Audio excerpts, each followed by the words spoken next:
бардык нерседен унутта калгандан кийинки жалгыз калчу нерсе бул маданият. Саламатсыздарбы?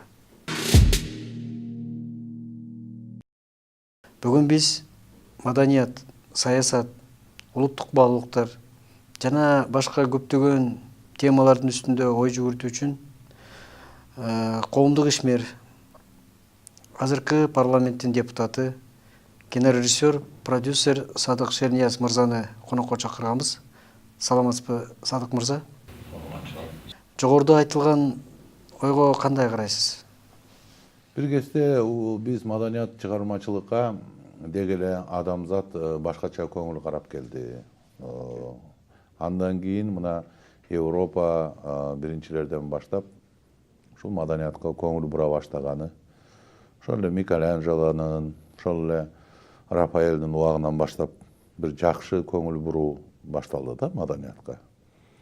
Ошол бүгүнкү Европанын өсүп өнүгүшүн мен ойлойм ушул маданият менен чыгармачылыкты баалап билгендигинде. Эмне үчүн? Анткени чыгармачылык бул чексиз.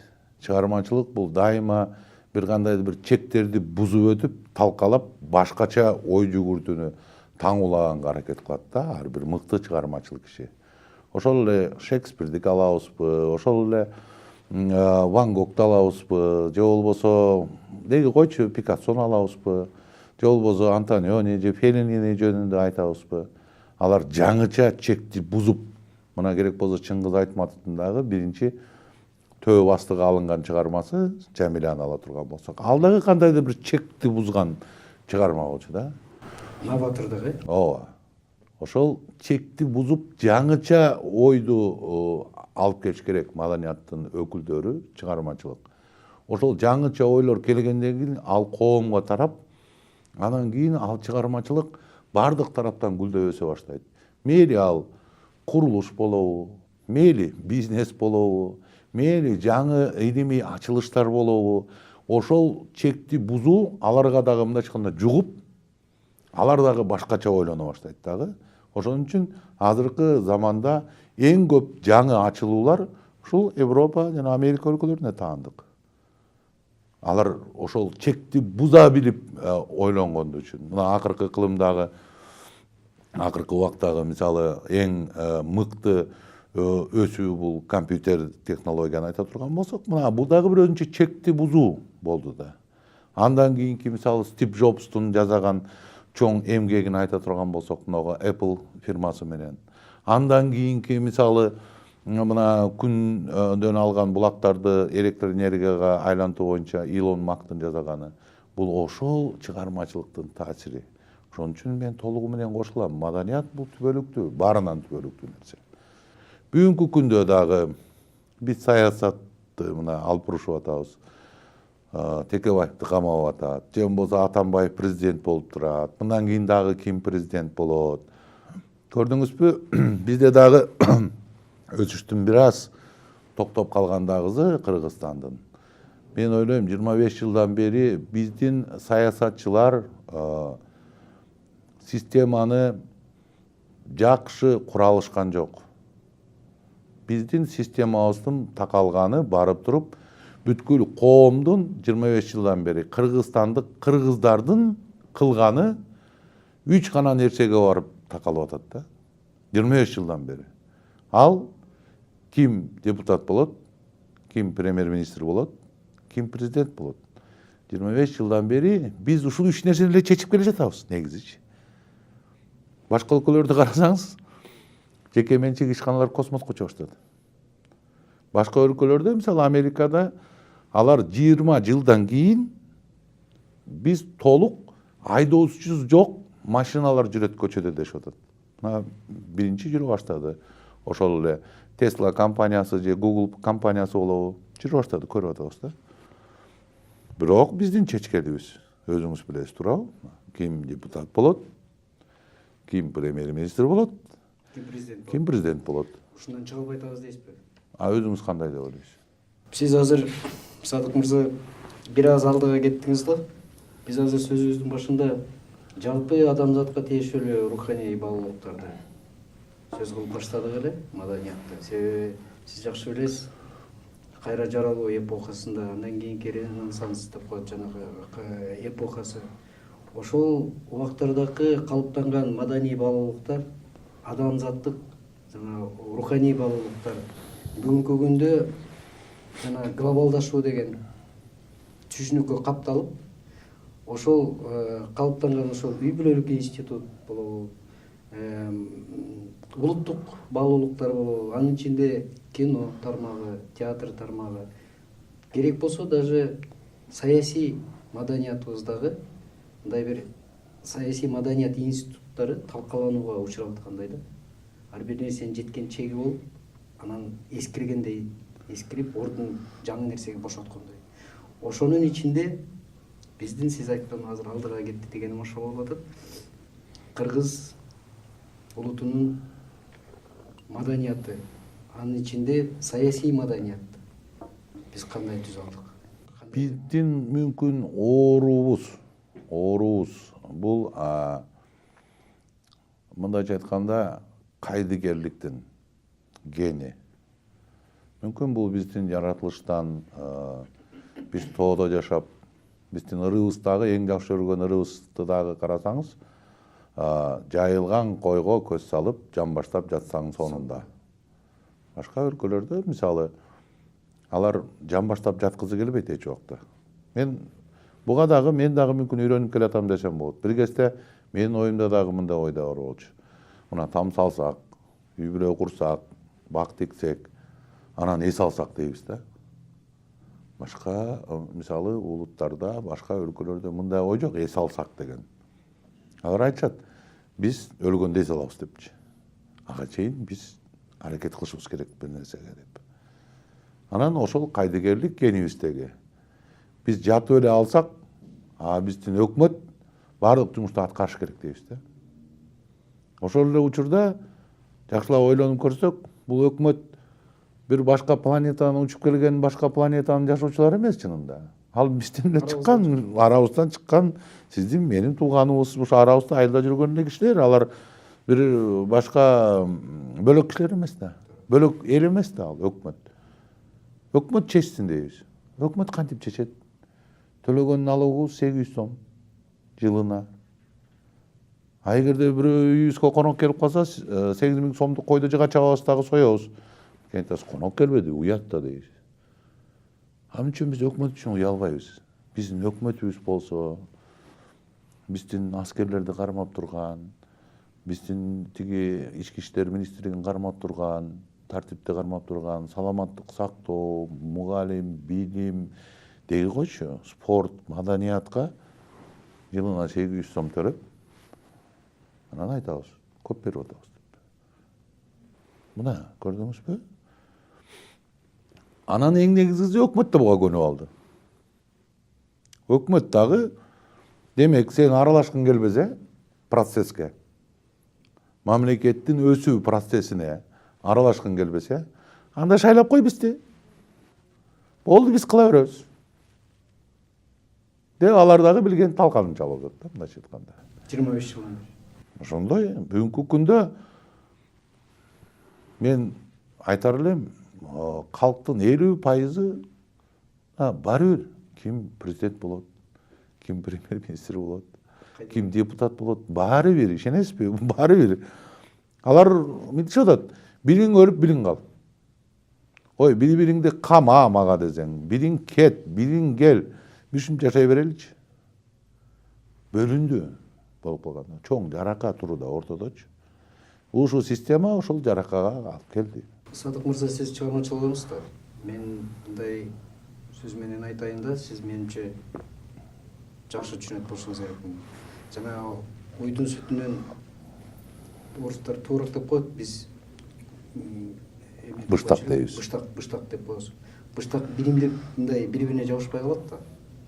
Анан кээде калуучулар ага кум шекер кошуп, каймак кошуп бириктирет да. Биздин коом ошол бирикпей ыдыраган быштак сыяктуу көрүнөт. Ал эми улуттук баалуулуктар кылымдан кылымга калыптанган маданият, ошол быштакка кошулган каймак сыяктуудай туюлат да.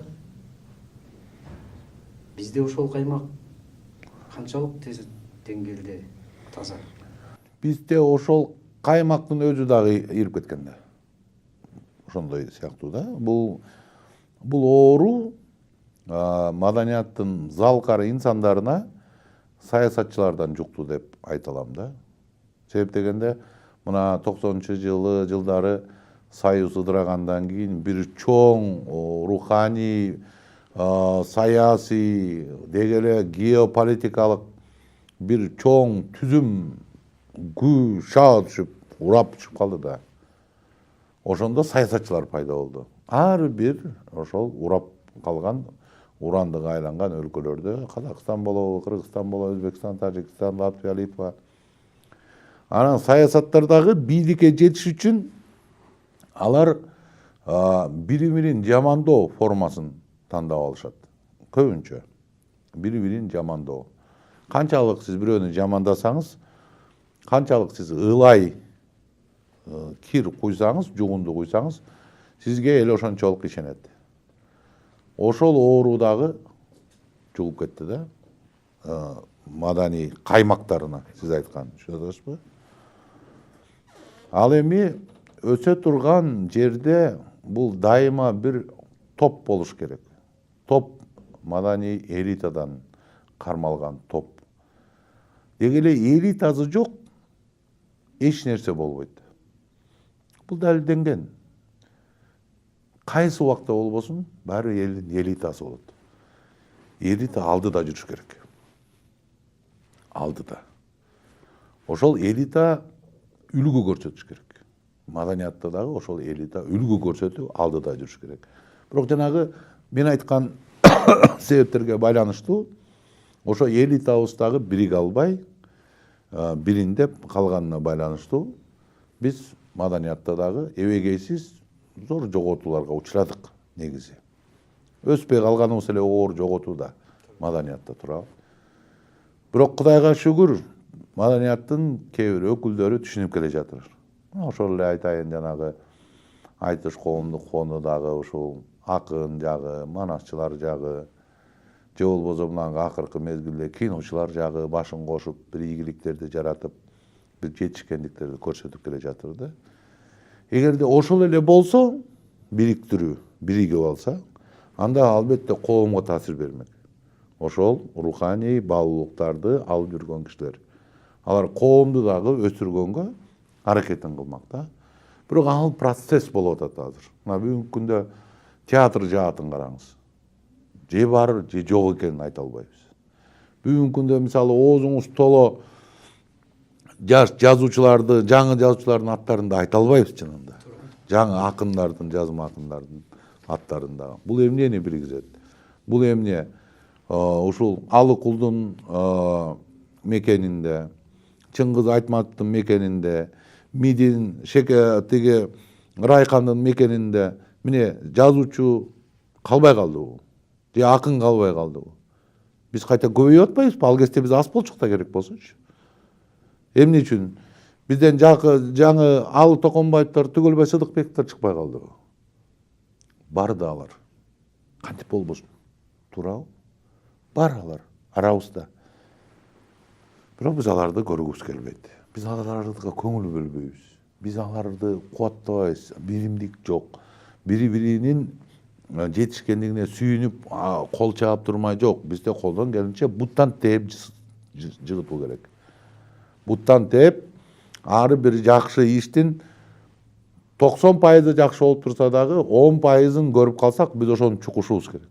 Ошол жагын көбүрөөк алып чыгышыбыз керек. Ошол жагын элге жайылтып, мына ошондой улуттук спортко айлантып алдык да биз чукумайды. Ошонун кесепетин көрүп атабыз. Саясатчылар баштап берген нерсени мына коомдо дагы, мына маданий элитада дагы ошол көп болуп жатабыз бүгүн. Ал эми коом, орто жоон коомду айтып коелу. Алар эгерде ушундай көбүрөөк болуп дагы ушинтип кете бере турган болсо, кайдыгерликтин өтө кейиштүү формасына өтүп кетеби деп корком да.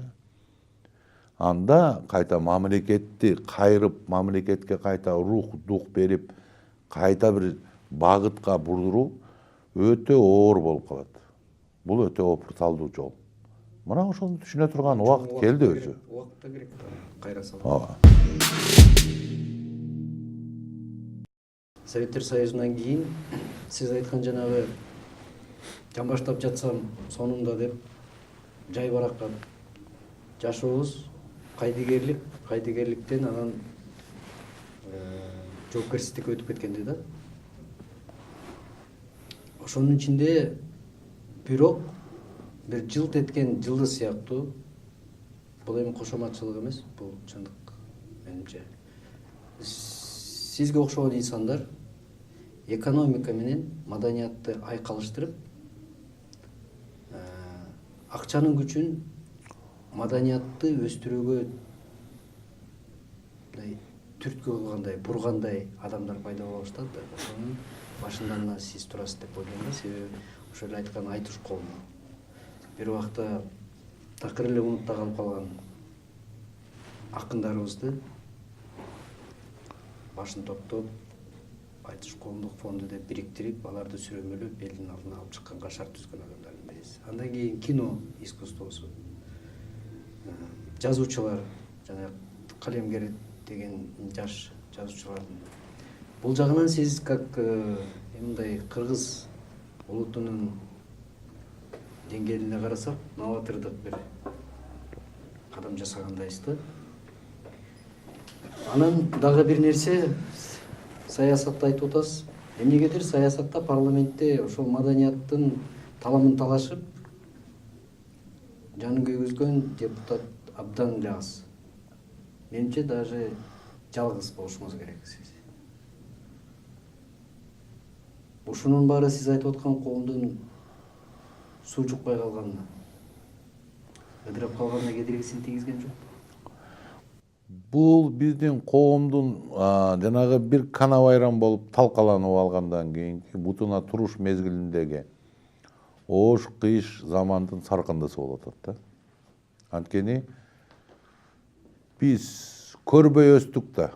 Биз түстүү телевизор көрбөй өстүк. Биз микротолкундуу мешти көргөн жокпуз. Биз телефонду да дурустап көргөн жокпуз. Муздаткычты дегеле көргөн эмеспиз. Жаңы Opel, Mercedes, Toyota түрүндө машинаны көргөн эмеспиз. Ошол биз көрбөгөн нерселер бизге агылып киргенде биз аябагандай эле бир оор оош кыйыш бир турмуштун шар заманына кирип кеткенден чыккан маселе болду да булчу. Эми бирок Кудайга шүгүр, мен ойлойм, эл тоюнуп келе жатат. Азыр руханий багытка көбүрөөк көңүл бөлүнө баштады. Мамлекет жанагы бюджетти толбой калганына себептүү баягы эле деңгээлде болсо дагы коомдун арасында белгилүү инсандар чыгып, ошол жардамдарын көрсөтүп, маданиятка көңүл бөлө баштаганы жакшы. Бирок маданиятта эки нерсенин башында турабыз. Бул акыйкаттын жоктугунан маданиятта дагы көп жактарыбыз аксап өспөй турат. Мисалы ошол эле жазуучуларды жана айтып өттүм, ошол театрды. Мына айтышты айтып өттүңүз сиз. Эмне үчүн айтыш өсүп атат? А жерде акыйкат чөйрө түзүп бердик. Ким мыкты экени көрүнөт. Биз ошол мыктыны мыкты деп атап алдык. Кинодо дагы ошол чөйрөнү түзүп бердик. Ошон үчүн өсүп атат кино. Мейли авторлук болобу, ал фестивалдардан алып келген байгелер болсун, же болбосо кинотеатрга койгондо ал көрүүчүлөрдүн саны менен эсептелип атат, анын кинонун баалуулугу деген сыяктуу механизмдерди. Деги эле бир нерсени өстүрөбүз десек, ал биз бекем, стабилдүү казык беришибиз керек. Ал коом болобу, уюм болобу, мамлекет болобу. Мисалы ошондой казыктардын бири болуп, мамлекет үчүн территория эсептелинет. Жана эли, жана тили. Бул өзгөрүүсүз казыктар да ошол нерсеге байланат, өсүш. Ошонун бирөө мисалы конституция. Биз конституция казыгыбызды канча жолу жууруп алдык? Көрүп атпайсызбы? Менимче 7 жолу. 7-8 жолу. Азыр конституциянын маңызын карапайым эл эмес жогорку кеңештин депутаттары айтып бере албайт кээ бирлери. Мен да сурасаңыз, мен чалынып калышым мүмкүн. Ал ушунчалык өзгөрүүгө дуушар болду. Кайсы статьясы кантип болуп өзгөрүлгөнүн дагы дурустап айта албай калдык. Демек, эл, коом бир бекем турган, жана мен айткам казык системасында казыктан айрылып калып атат да. Көрдүңүзбү? Байланган. Ооба. Бир нерсени өсүш үчүн мен сизге башынан айтып өткөндөй, дайыма бекем болгон нерсе керек. Казык деп коелучу сиз экөөбүз, мына. Ал эми коомдун өсүшүнө дагы ошондой руханий казыктардын бири бул каалайбызбы, каалабайбызбы, акыйкат. Акыйкат бул казык. Ал акыйкат баары бир чыгат. Акыйкат үчүн биз баарыбыз акыйкатка айтабыз. Акыйкатка апелляция жасайбыз. Эмне үчүн? Анткени ал дайыма турган нерсе. Ошон үчүн акыйкат керек бизге. Анан эми ошол нерсе дагы ылайланып, ошол нерсени да жок кылганга аракет кылганда, коом дагы кайсы жерде болбосун көдөрүнүзөт да, көңүлүнүзөт да. Түшкөн көңүлдү сиз эчтеке менен көтөрө албайсыз. Рух менен тух бул өтө бийик нерсе. Бул эч бир байлыкка же бирдекеге чене алгыс нерсе да. Ошон үчүн кайсы жерде өстүрөбүз десек, мейли театр багыты, жазуучу багыты, башка деги эле маданият, дагы башка коомдук. Бул Кудай берген казык бар, акыйкат деген. Биз ошо менен пайдаланышыбыз керек да. Сиздин азыр сөзүңүздөн бир ой келип атат да. Менимче биз буга чейин, мен жеке өзүм да ушинтип ойлочумун. Маданият саясаттан сырткары болуш керек депчи. Бирок жанагы айтылган ой абдан туура экен. Эгер сен саясат менен алектенбесең, саясат сен менен алектенип коюшу мүмкүн дегенчи. Муну эмнеге айтып атам? Сиз абдан жакшы билесиз, ушул 25 жыл ичинде бизде көптөгөн экспансиялык басымдар болуп атат. Жер астында жаткан байлыктарыбыздан тартып, адам ресурстары, анын ичинде маданий баалуулуктарыбызга чейин, тилибизге чейин. Булардын эң чоң мисалдары биздеги ачылып аткан түрк мектептери, орус мектептери, башка мектептер. Биз канчалык деңгээлде саясий, закондуу түрдө депутат катары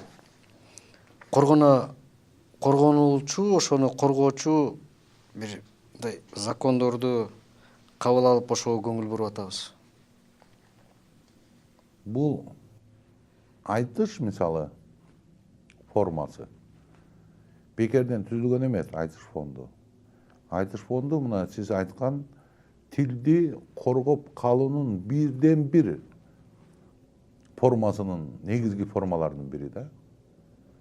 Анткени биз тилди коргоодо, тилди өстүрүүдө көбүрөөк закон менен айып пул төлөтүү, же болбосо керекелүү, басмырлоо жолу менен өстүргүбүз келип атат да. Мындай жол менен өспөйт. Кызыктыруу жолу менен өстүрүш керек. Кызыктыруу жолу коом үчүн баарынан жакшы. Мисалы, биздин жарандардын ар биринин 20-чынын чөнтөгүнөн карасаңыз, телефону iPhone болуп чыгат да. Алар эч кимди басмырлаган жок. Алар эч кимди келип туруп ошону алып алууга кыйнаган жок күч менен. Алар кызыктырып атат. Ошон үчүн баарыбыз көтөрүп жүрөбүз. Мына айтыш дагы канчалаган керек болсо орус тилдүүлөр барып көрүп атат айтышты да. Кызыктыруу жолу. Бул өтө бийик жана акылдуу жол. Өтө бийик жана акылдуу жол. Маданияттуу дагы жол. Эч кимди башына кылыч такабай эле, анткени биздин эл башынан демократияны сүйгөн, башынан басмырлоону жактырбаган эл. Ошон үчүн аларга башка форманы издеп табышыбыз керек да. Мына ошол жолду ала турганбыздык жакшылап. Өсөт. Мына мисалы жазуучулар өспөй атат деп. Сиз ойлой беришиңиз мүмкүн. Эми Садык Шерниязов мырза деле эл айткан проблемалардын баарын айтып атыр. Бирок кантип чыгабыз андан деген ойду айтышыңыз мүмкүн да сизчи. Бизде акыйкатты орнотсо, мына мисалы телевидение, мына телевидение жамаатында иштеп атасыз. Сиз кандай ойлойсуз? Мисалы КТР, ЛТР, же 5 канал, же болбосо пирамида. Алардын отурган жери бар. Алардын айлыгы бар. Алардын шаймандары бар, сатып алат, бюджети бар. Бары бар. Туурабы? Каналдары да бар. Туурабы? Сатып алынган. Өкмөт сатып берет. Сиз ушунун баарын өзүңүз төлөйсүз, туурабы? Мен оюмча, же бирөө төлөп бербейт да. Анан өкмөт силерди жарышка коюп туруп, бирөөңөргө тулпар мингизип, бирөөңөргө эшек мингизип, анан жарыш деп атпайбы? Ойлоп көрсөң? Анан ким биринчи келет? Сөз тулпар минген. Бардык жерде ушул механизм. Биз ошодон оңбой атабыз. Бардык жерде. Маданиятта дагы биз ошол союздан калган камытты, чириген камытты арабасы менен сынган дөңгөлөгө сүйрөп келе жатабыз. Маданият дагы бөлүнүп турат. Мамлекет жардам берген маданият жана коомдун ичинен чыккан маданият. Ошон үчүн алар көргүзү келбейт ошондой фонддорду. Айтыш коомдук фонду мисалы 15-20 жылдан бери эбегейсиз иш жасады мамлекетке. Эбегейсиз. Акындарды өстүрүүдө, манатчыларды өстүрүүдө, киночуларды өстүрүүдө. Айтыш фильмден 5 анимациялык фильм тартылды. Бирөө толук метраждуу Аку деген. Канчалаган 50-ге жакын кыска метраждуу кино тартылды. Канчалаган толук метраждуу кино тартылды. Бирөөнү билесиз, Сүтак мына 1 жыл мурун бүткүл дүйнөнү дүңгүрөтүп, бардык болгон сыйлыктардын баарын алып келди. Мирлан Абдыкалыков тарткан. Бирок сиз ойлойсузбу, бирөө жарым ушул Айтыш коомдук фонду кыргызга, кыргыз тилине, ушу Кыргызстанга эмгек жасап атат деп айтып койду деп ойлойсузбу? Эч ким айтпайт. Болушунча жамандашат. Кайда? Мына коомдук жумуштун бир жагы дагы ушул. Анан акыйкаты жок жерде. Ошол жерде дагы коллективде бир топ киши иштеп атат да, туурабы? Мен да Кыргызга жардам берип атам, кыргыз маданиятына жардам берип атам деп. Анан ошолор же жылуу сөз укпаса, же бир кичинекей бир барак албаса, же сыйлык албаса, же наам албаса, кандай деп ойлойсуз? Ушул акыйкат болобу? Мына өзүңүзгө да мен тийиштүү нерсени айтып өттүм го. Телевидение боюнча. Анан кантип мамлекет өсөт? Айтыңызчы. Эгер биз акыйкатты кое албасак, эгерде биз мектептерди кура албай, жылына жарым миллиардтай сом кетип мектептерди курууга. Анан кийин башка мектептер пайда болсо, жеке менчик мектептер. Эла мамлекетке жардам берип атат да ал, туурабы? Жаңы мектеп курулбай, мектеп пайда болуп атса. Биз алардан салык алып атабыз. Күлкүңүз келген жокпу? Көрдүңүзбү? Мына ушундай союздан калган саркындуу ойлордон биз кутула элекпиз. Биздин коом кутула элек. Муңуз туура. Ал жол али көп деп ойлойм. Муңуз туура. Садык мырза, мен быйыл жаңы жылга чейин эсептегенде 3 жылдай Малайзияда иштедим да контракт менен. Анан кайсыл жердин даамын татсаң, ошол жердин маданиятын үйрөнө баштайсың, көрө баштайсың.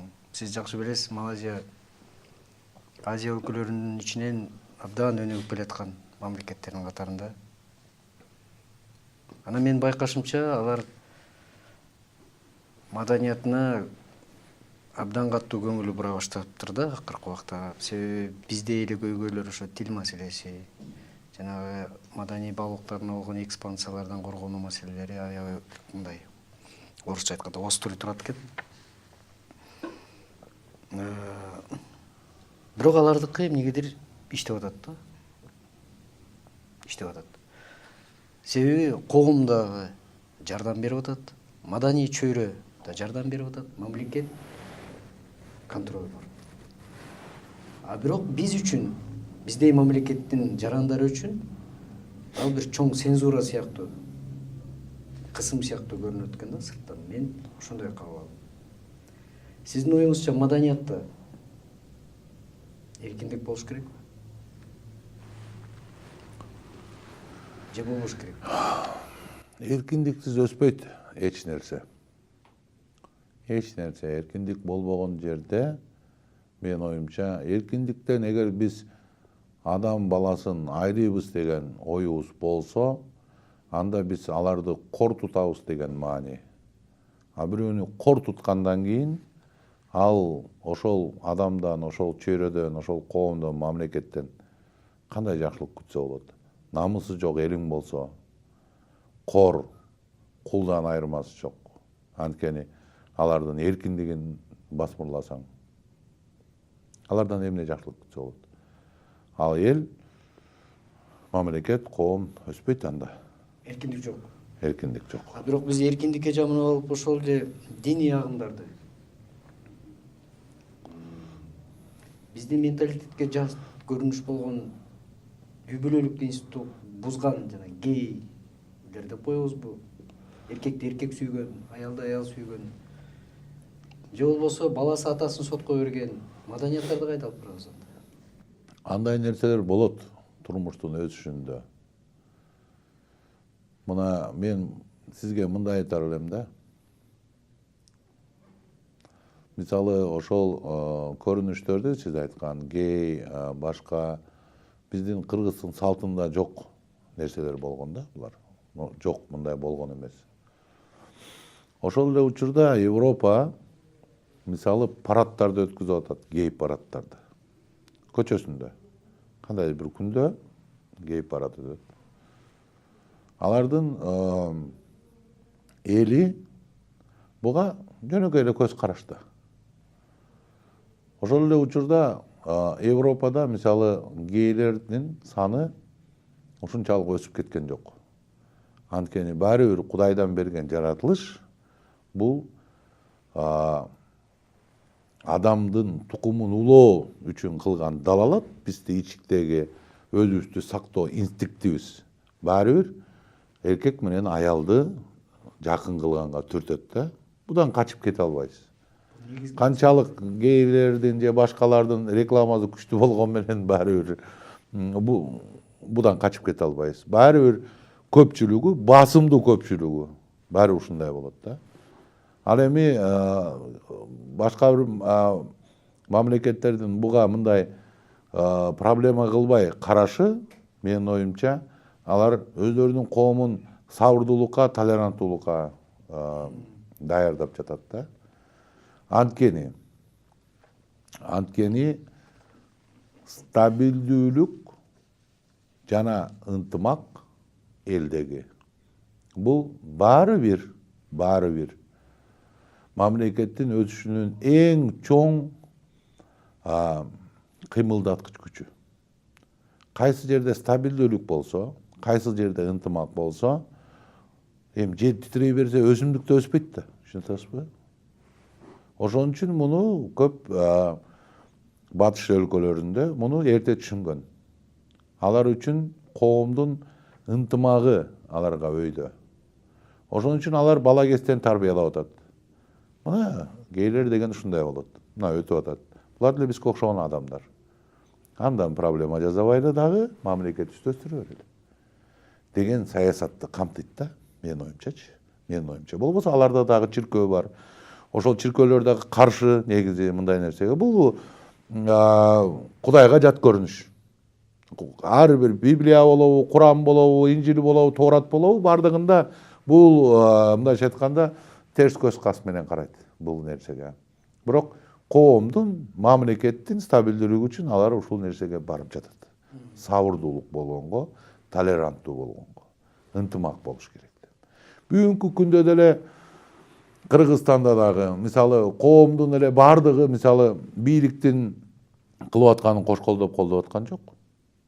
Арасында дагы ошол бийликтин кылганына, ишине, кээ бир жумуштарына нааразы болгондор да көп. Бирок ошол инстинкт кармап турат коомдогу. Биз эми дагы бир революцияны көтөрө албайбыз. Ынтымак жол менен чечкөнгө аракет кылыш керек деген нерсе ошол митингге да чыгарбай элди, көчөгө да чыгарбай кармап туруп чынында ошол нерсе, ошол механизм. Ошондой сыяктуу сабырдуулук болуш керек деп ойлойм. Эми ошол эле гейлер мүмкүн бирөөнүн баласы. Мына азыр Кыргызстанда карап көрөлү. Бирөөнүн иниси, бирөөнүн тайкеси, бирөөнүн жээни чыгар. Мейли биз аны алып барып өлтүрүп коелу таш бараңга алып. Эми ал ошол тууганы кандай көз карашта калат? Кандай деп ойлойсуз? Кейит болуш керек да баары бир. Сөзсүз да. Ичи агрессияны туудурушу мүмкүн да, туурабы?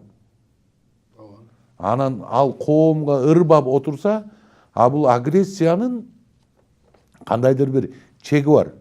Ошол чек жулунуп кеткенден кийин бул кадимки баягы чынжырдан бошонгондой эле кетет да коом. Бир алынгандачы бул эчтекени мүмкүн эмес, токтотуу да мүмкүн эмес, ал коомду башкаруу да мүмкүн эмес ошол убакта. Бул оңбогондой зор тополоңго башаламандыкка алып барышы мүмкүн дагы. Анда биз дагы мамлекетибизди 10 жылга артка ыргытып алып, кайта анан бир кадамдан кайта алдыга жылышыбыз керек. Садык мырза, сиз кинорежиссер катары жана Кыргызстандагы акыркы жылдардагы ошол бир улуттук баалуулуктарды чагылдырган, тарыхыбызга басым жасаган бир жагы, экинчи жагы финансы жагынан эң кымбат турган кинонун режиссерусуз да. Курманжандатка деген фильм тапканыңызбы? Ошол сыяктуу кинолор бул бир улуттук идеологияны жана сиз айтып аткан казыкты бекемдөөнүн бир куралы сыяктуу колдонулуш керек болчу да мамлекет тарабынан. Бирок тилекке каршы мындай жумуштар бирин экин гана болуп атат да, эсептелүү. Анан эми ушул кино жөнүндө сүйлөшсөк, бизде абдан сиз мына бир нече фестивалдардын уюштуруучусу катары, автору катары да тааныйбыз. Ошол эле Кыргызстан кыска метраждуу кинолордун өлкөсү. Жакында эле Голливудда Азия фильмдеринин фестивали деп. Муну сиз ошол Курманжандатка аркылуу кыргыз маданиятынын бир чоң бөлүмү болгон кыргыз кино искусствосун дүйнө жүзүнө таратуудагы бир жакшы жолдордун бири катары көрдүңүз болуш керек, продюсер катары. Себеби бул бизде такыр иштебеген механизм да. Бир нерсени жасоо бир нерсе, аны сатуу экинчи нерсе деген сыяктуу. Авангарддык жолдо тартылып аткан фильмдер менен артхаус, автордук жолдогу тартылып аткан фильмдер. Бизге кайсынысы маанилүүрөөк? Себеби авангард деген бул жана коммерческий фильмдер, жана эксперименталдык подход менен тартылган фильмдер, ошо сиз айтып аткан кинотеатрларда коюлган. Себеби бул жана эстетикалык табит деп коебуз да. Мисал үчүн, дайыма фастфуд тамак жеп жүргөн адам бир жолу 5 бармак берип койсоң, ашказаны көтөрө албай ооруп калышы мүмкүн да. Анан биз эркиндик деп туруп, тарта бергиле деп, колунан келгенин баары жасай берген нерсени коомго кое бере берип, биз коомду өзүбүз бузуп аткан жокпузбу? Ошол эле саясатчылар, ошол эле коомдук ишмерлер, ошол эле маданият ишмерлери. Оюңуз кандай? Кино жааты боюнча аябагандай кылдат саясатты карманганга аракет кылып атабыз. Анткени бүгүнкү күндө демократиянын шарапатында жана технологиянын жетишинде азыр телефонго дагы кино тартса боло турган убакыт келип калды да. Бир кезде чоң аябагандай кымбат аппарат менен тартылчу да кино деген. Ошон үчүн анын немеси дагы бийик болчу, баасы дагы. Бирок ошол учурда дагы эле мына сизге айталы. Ошол жаңы үйрөнчүк, жанагындай примитивдүү технологиялар менен тартылган коом да пайда болду. Бирок эми карап көрсөк, ошол коом дагы баары бир киного жакын, киного ынтызар жаштар экенин мойнубузга алышыбыз керек да. Баары бир алар кинону жакшы көргөн, кинону сүйгөн, киного бир нерсе кылам деген далалат кылган жаштар. Мүмкүн бир билим жагынан, уюштуруу жагынан, деги эле ошол кинематографиянын бардык түзүмдөрүн билүү жагынан, драматургия болобу, же ошол эле операторлук, чеберчилик, жарык менен иштөө сыяктуу чеберчиликтерди билбеген да топ жок эмес. Бирок баары бир ошолор тартып аткандар баары киного жакын кишилер. Биз муну моюнга алышыбыз керек да. Кинодон таптакыр түшүнүгү жок, кино эмне экенин билбеген да коом толуп атпайбы? Эмне үчүн биз ошол киного жакын кишилерди биз жеришибиз керек. Биз аларды кошушубуз керек киного. Кандай деп ойлойсуз? Мына толеранттуу, сабырдуулукту мен сизге айтып атканым. Болбосо ошол эле сиз айткан элитардык тартуучулар, автордук фильм тартуучуларды эл аралык кино фестивалга барган, кинону мыкты түшүнөм деген коом менен жанагы биз айткан билбегенди тартып атат деген коомдун ортосунда конфликт чыгышы мүмкүн болчу. Чоң конфликт. Бул конфликт чыгышы башы башталып калган бул конфликт. Мен ошол кездердеги кинематография уюмунун төрагасы катары мен бул конфликтти жокко чыгарышым керек болчу. Ошон үчүн жанагы фестивалдардын уюштурулушу, ошон үчүн Манас кинотеатрынын курулушу, жана ошого жол ачып берүү. Ошол жанагы биз билип билбеген тарткандардын бирок басымдуу көпчүлүгү бүгүн мыкты да асыккан режиссерлорго айланып атпайбы? Ошол эле Руслан Акун дагы көчөдөн баштаганда, мисалы, карап көрсөк. Демек, биз дагы эле айтып коеюн, басмырлоо, чектөө, токтотуу эмес, өзүңө тартуу, үйрөтүү, жаналарга мүмкүнчүлүк түзүп берүү жолу мыкты экенин кыргыз кинематографиянын жолу көрсөтүп койбодубу? Бүгүнкү күндө кыргыз кинематографиясынын моделин Казакстандагы, Россиядагы, Өзбекстандагы, Тажикстан, башка өлкөлөрдүн баары эң туура жол болгон деп мактап атканын сиз билет болуш керексиз деп ойлойм да. Алар бизге суктанышат. Кыргыз кинематографиясынын бүгүнкү күндөгү моделине. Анткени бардык тарапта өсүү бар. Мен ошо элдик фильм деп атап коелу, мына ошонун баалуу көрсөткүчтөрү деп ошол эле Салам Нью-Йоркту айтабызбы, ошол эле мына ошол Апамды издейм тасмасын айтабызбы, башка тасмаларды айтабызбы? Эл барып көрүп атат. Башкача нерсе, ошол элге башка чеберчиликтеги нерсени да көрсөтүү. Мисалы, Курманжан Датка тасмасы менен мамлекеттин жардамы берген тартылган фильм менен биз башка деңгээлде да көрсөткөнгө көрдүк. Ага да барды эл. Эл ошо менен өзү өсүп келе жатат. Алар дагы талдап келе жатат. Эмне жаман, эмне жакшы. 5 жыл мурун мисалы тартылган деңгээлсиз фильм тартылса бүгүн эл барбайт. Канчалык реклама кылбаңыз барбайт. Аны өзү жакшы билесиз. Демек, элдин табити да өсүп келе жатат, көрдүңүзбү? Мунуңузга кошулам. Мен абдан сыйлап кинолорун кызыгуу менен көргөн бир режиссерлор бар. Ошолордун бири Корея элинин режиссеру Ким Кедок деген. Бул ошол арт-хаус жанрында иштеген режиссер. Анан Даниянын режиссеру Ларс фон Триер деген, жана Догма 95 деген стилистиканы киргизген режиссерлор. Ошол кишилердин интервьюларын окуганда көбүнчө ошолор айтышат да, өзүнүн өлкөсүндө прокаттык провалга учураган жагдайлар көп болот экен да, эл көп барбайчы. Бирок салыштырмалуу ошол фильмдерге караганда Күнжүмпөнүн сүйүүсү көбүрөөк элди топтойт деген ойлор бар да, бул чындык. Анан эми бирок ошол Кореяга элине салыштырмалуу, ошол эле Россия, Өзбекстан болобу, Казакстан болобу, биз болгону 6 миллион элбиз да. Биз абдан кичинекей элбиз. Анын ичинде дагы башка улуттар менен кошулуп атат 6 миллион элбиз. Кыргыз эли мүмкүн 2 миллиондур, 2,5 миллиондур, анын да көпчүлүгү сыртта жүрөт. Анан ошондой элге жеңил жетпей маданияттын кереги барбы? Эгерде биз миллиондогон, түмөндөгөн деп коелучу, болсо бир чекеси мейли боло берсин.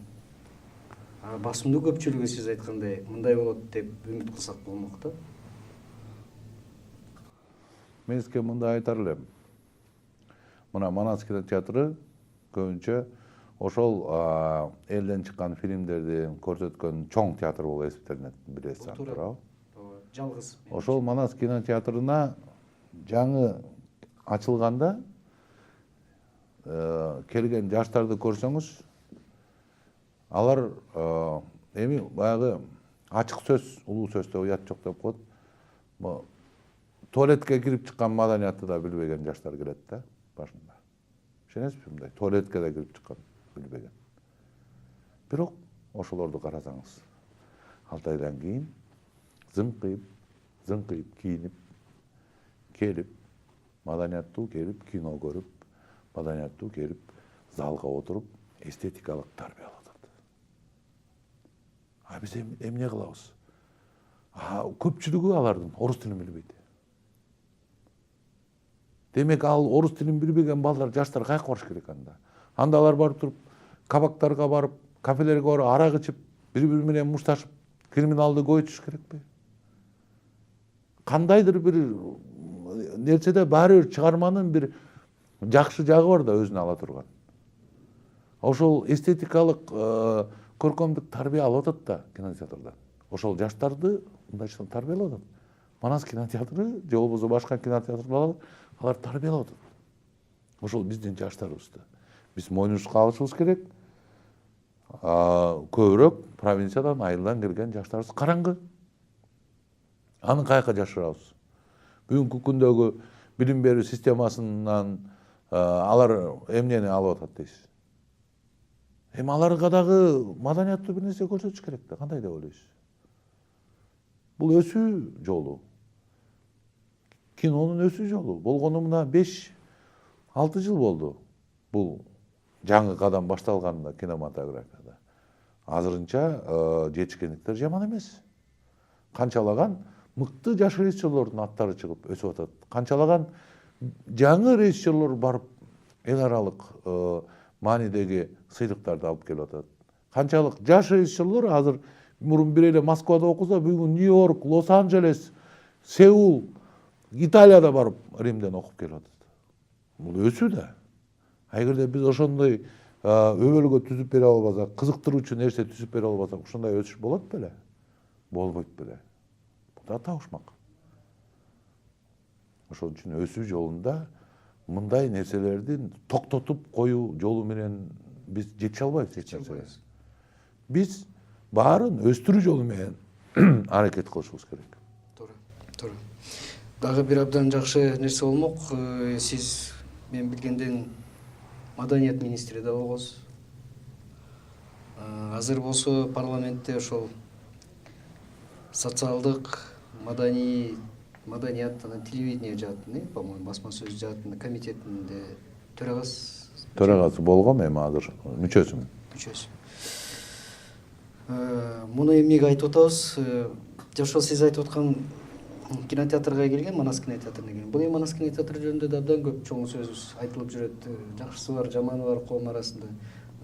Алып алды, салып алды деп, бирок биз билебиз, Манас кинотеатры Ат сарайдан айырмасы жок болуп калган, чын-чынына келгенде. Ошол эле башка алып алгандай бизде мыйзам боюнча маданий мекемелерди алып алганга эч кимдин акысы жок. Аренда сыяктуу. Аренда ижара төлөп алса болот. Билбейт да. Ооба. Анан ошол сиз айтып аткан бул абдан көйгүлүү маселе да, ошол жергиликтүү айылдагы жаштардын жеринен тарбиялоого мүмкүн эмеспи? Ар бир Советтер Союзунан калган бизде чоң мурастарыбыз бар. Сиз калп айттырбайсыз, менимче тоонун башына дагы биз эң эле аз дегенде 50 сантиметрлик жогондуктагы сарайларды курганбыз. Бул биздин Советтер Союзунан калган мүлктөрүбүз болчу. Кинотеатрларыбыз бар болчу. Маданий үйлөрүбүз бар болчу.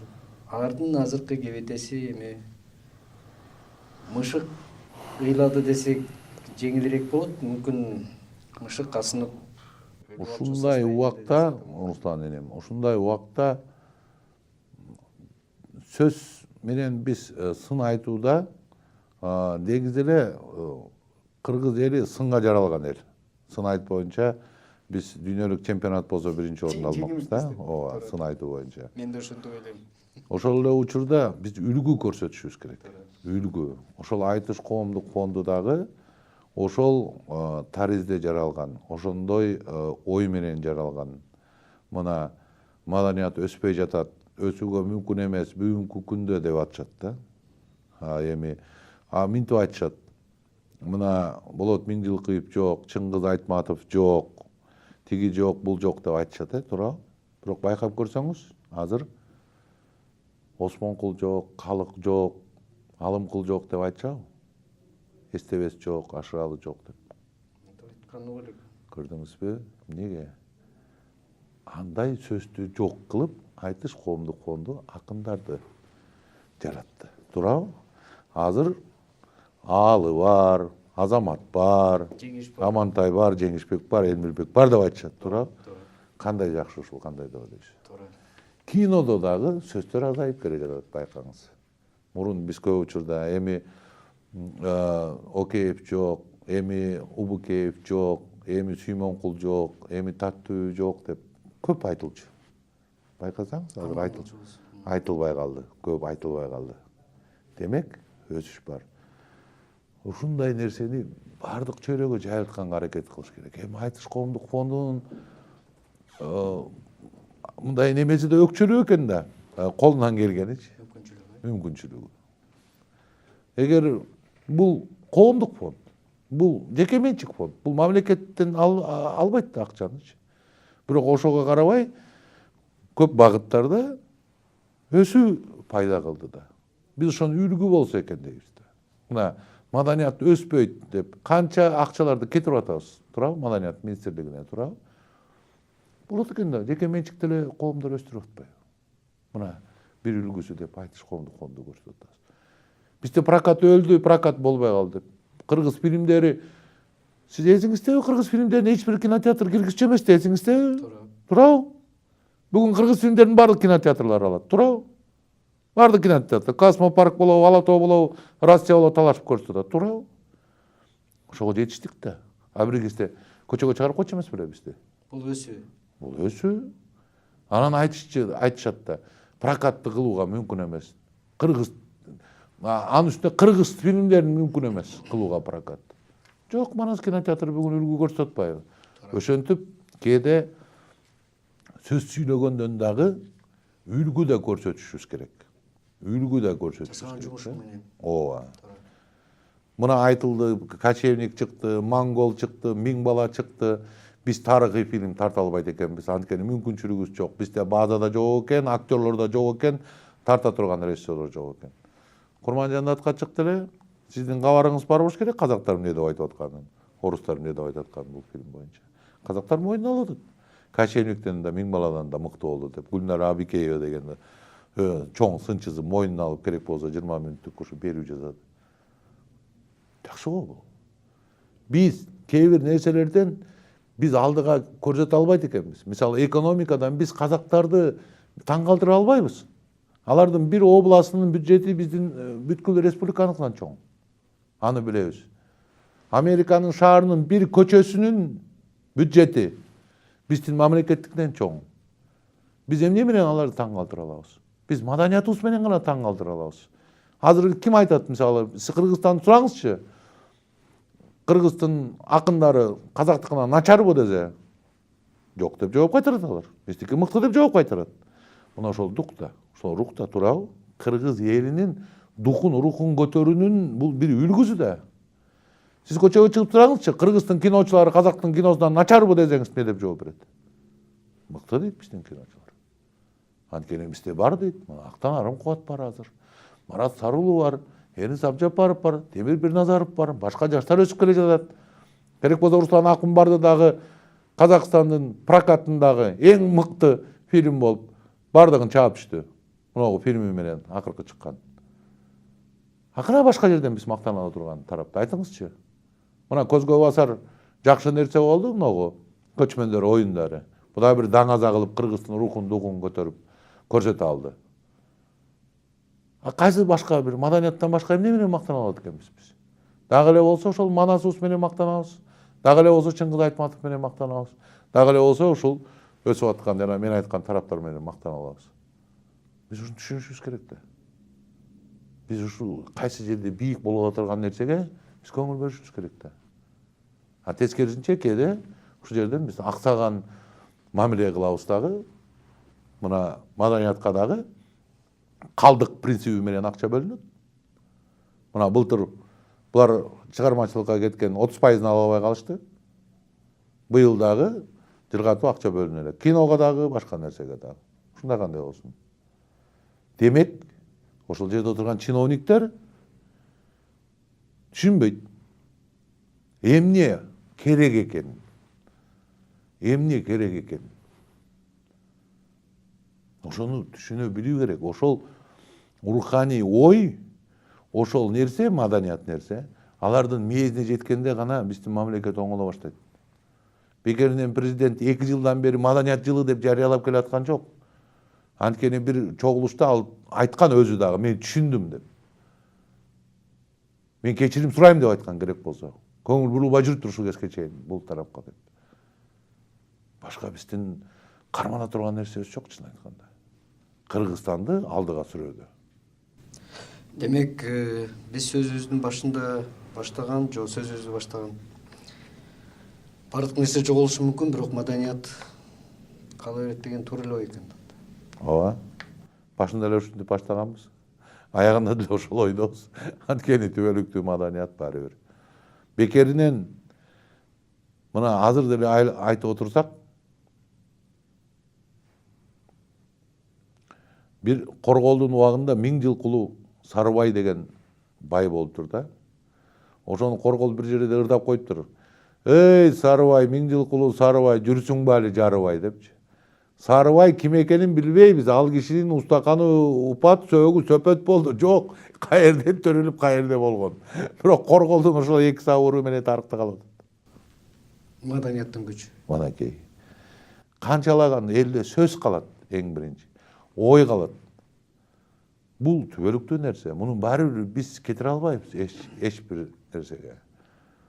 Азыркы айтып аткандагы акындардын тилинде бул илгертен Манастын романдын ырчуулунан баштап андан кийинки канча бир байыркы Токтогул болобу, андан кийинки Балык Ооз, деги койчу айтылып отуруп кийинки Токтогул, Калык, Осмонкул, Барпы болуп отуруп бүгүнкү мына ошол эле Асылбектин, ошол эле Алынын, Азаматтын сөзүндө ошол 1000 жылкы мурун айтылган сөздөр чыгып атат бүгүнкү күндө. Мына ошонусу менен түбөлүктүү деп ойлойм маданият. Жана маданият ал бийик дагы. Бардык саясаттан. Өзүңүз ойлоп көрсөңүз, парламентте 120 депутат бар бүгүнкү күндө. 120 депутат. Эгер парламент таратып ийсе, эртең дагы 1200 киши мен депутат болом деп чыгат. Сиз коркосузбу, мисалы 120 депутатты эгер таратып ийсе 120 депутатты таппай калабыз го деген коркунуч барбы сизде? Жок, туурабы күлүп атасыз, Бирок болгону бизде 4-5 режиссер бар. Же калппы? Болгону 10 чакты жазуучу бар. Же калппы? Болгону 7-8 төкмө мыкты төкмөлөрүбүз бар. Же калппы? Эми ойлоп көрсөңүз анан саясат менен маданияттын ордунда салыштырып болобу? Кокуз эгерде ошондо бир 10 чакты төкмө жок боло турган болсо, мына корксок болот, төкмөй калбай калды депчи. 120 депутат тарап кетсе эртең кайта келет. Кайта эле спикери дагы баары даяр. Президент да келет, Ооба. өкмөт да келет. Ооба. Коркунуч жок да тура. Туура. Ошондой ошонун баасын, ошолордун деңгээлин, ошолордун даражаларын билгенибиз туура го деп ойлойм. Сиз менен негизи саясат жөнүндө көбүрөөк сүйлөшөм деп ойлогом. Айта бериңиз, мен сизге айт. Эми убакыт бизге баш ийбейт экен. Эмче кызыктуу сүйлөштүк, билинбеген менен 1 сааттан өтүп кетти окшойт. Бир аз сүйлөшчү сөздөрүбүзгө убакыт жетпей калганына бир аз өкүнүп турам. Бирок дагы бир убактыңыз болсо, Буйруса, келсеңиз дагы бир олтуруп сүйлөшөбүз деген аруу тилектер менен. Бардык нерсе жоголсо да маданиятыбыз жоголбосун деген аруу тилектер менен. Саясатта маданиятсыздык болсо дагы коомубузда маданияттуулук болсо деген аруу тилек менен. Анын ички дүйнөбүздө, көрүнгөбүздө маданияттуулук болсун деген аруу тилек менен бүгүнкү берүүбүздү жыйынтыктасак, сиздин убактыңызды бөлүп келип ойлоруңуз менен бөлүшкөнүңүзгө чоң рахмат. Рахмат сизге да.